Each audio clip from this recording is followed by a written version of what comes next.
What's going on, everybody? Ricardo Walker here, and today I just got another video for you guys, another wide receiver. We're still going to be continuing our NFL draft prospect series even after the draft is over.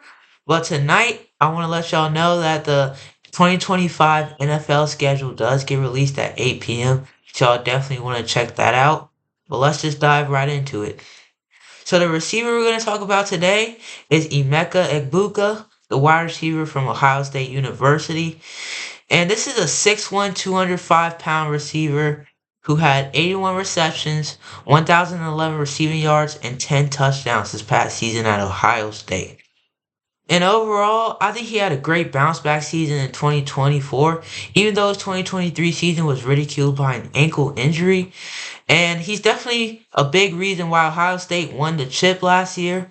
They had a stacked roster, but Mbuka was definitely one of the biggest stars, and they definitely couldn't have done it without him. But I think his 2024 season was kind of overshadowed because of the freshman phenomenon, Jeremiah Smith. And I don't think we should take the season that Ibuka had for granted because it was definitely a good season. You don't see 1,000 yards and 10 touchdowns a lot in college football. So let's just give him props for that. And now I'm going to dive into his skills, his comparisons, and some of his plays at Ohio State. Starting off with his skills, this guy, first off, he has great hands. He can make contested catches. He just knows how to finish plays. He's never really going to drop a wide open ball. That's very rare from him. And he really only drops balls that are very well contested by a defender. He has great hands and he doesn't drop balls that much. And the next thing about him is he's just an amazing route runner. His routes are very smooth and strong. They're very nice and choppy. He knows how to change it up. Cut very well. He likes to cut the other way. But the main thing I really like about Ibuka is that he has elite footwork and football IQ. He's very smart in his route running. He knows how to get behind the defense and manipulate the defensive players. And you won't even know where he is on the field because he's just that good at changing his body and just using his eyes and feet to get the defender to go where he wants him to go and just turn the other way and make a play. So those are the good things I think Ibuka does on the football field. And now I want to talk about some of the things he needs to improve on. So the first thing is injuries. Not a big thing, but he does need to learn how to stay healthy. Not much you can do about that, but stretching in your pregame routine. Because there's too many times in college where he had a knick-knack injury and he was out for the game.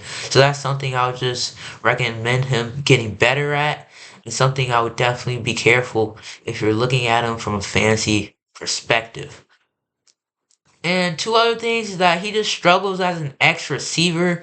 He was mostly played as a slot receiver at Ohio State, and that's fine because the slot is where he does his magic. And there's nothing wrong with not being an X receiver. I just think if he gets better at it, it will definitely elevate his game and it will make him a more formidable wide receiver at the pro level. And then he's not really an explosive deep ball threat. In the NFL on the Buccaneers, he's not going to be a deep ball guy, not going to be an Xavier Worthy. He's going to be more of a mid, in route, and short route player in the slot.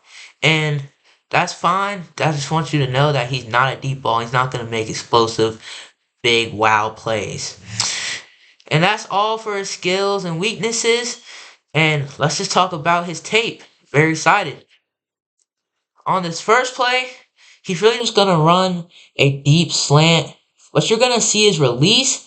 He just does a split scissor release, and it's just beautiful. His releases are very good. He has a multitude of them, but he gets past the defender, and he just runs right behind the defense. See how he runs behind those middle linebackers? They don't even know where he is. But on the last second of the play, you can see how he slightly uses his hands and gets that last second separation from the defender and just finishes a contested catch and gets a nice 20-yard gain.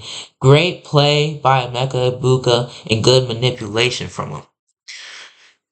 Then on the second play, we just have a very simple route, but it's just a nice and amazing play by Ibuka. He's on the inside of this three receiver formation. for Ohio State. And he's just gonna run a simple go route on the inside of the formation, and he's just going straight up. And you see, like, there's three fenders surrounding him. Only one's really guarding him, but there's still three defenders near him.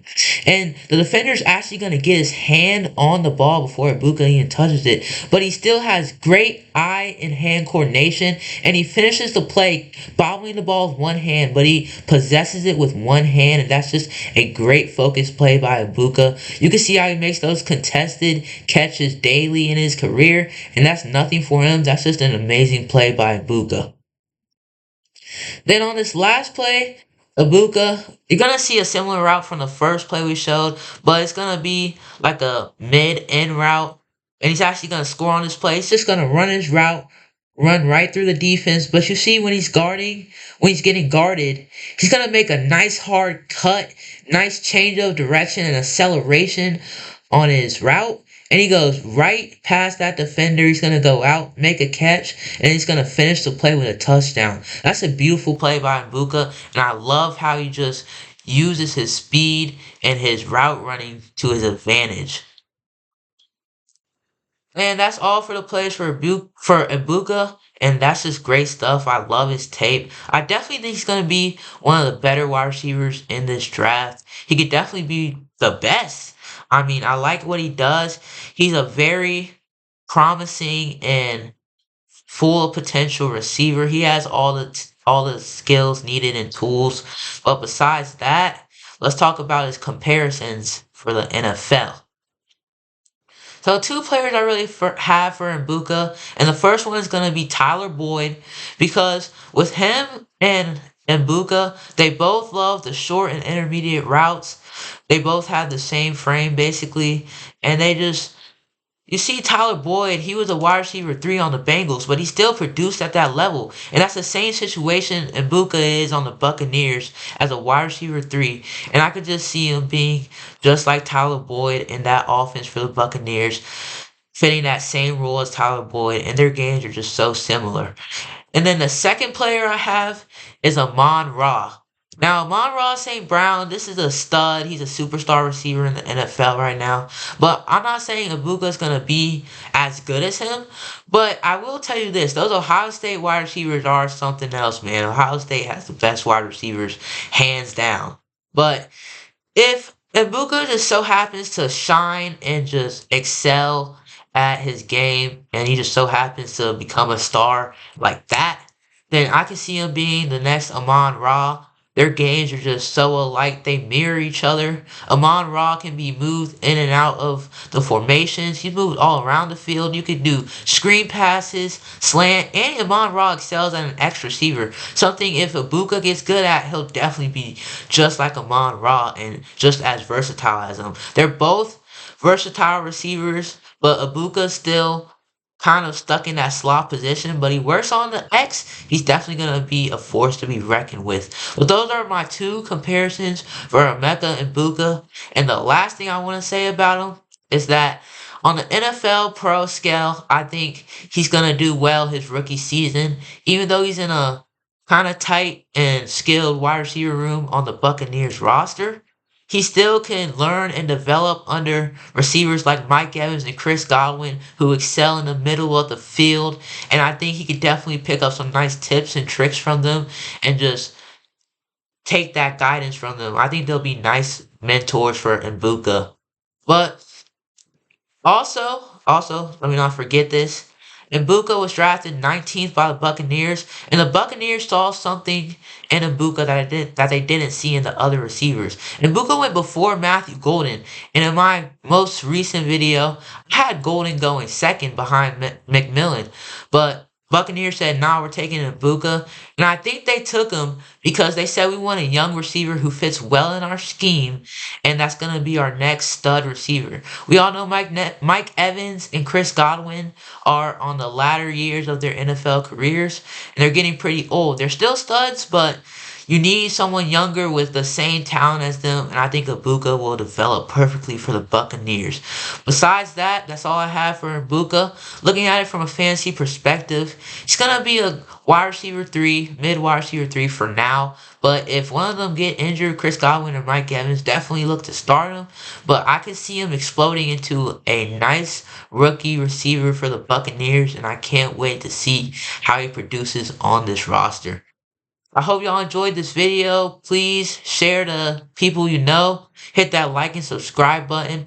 We're still appreciating all the support from you guys, and we just love making these videos for y'all. So everybody just enjoy this week, and I hope y'all had a good Mother's Day this Sunday. Peace.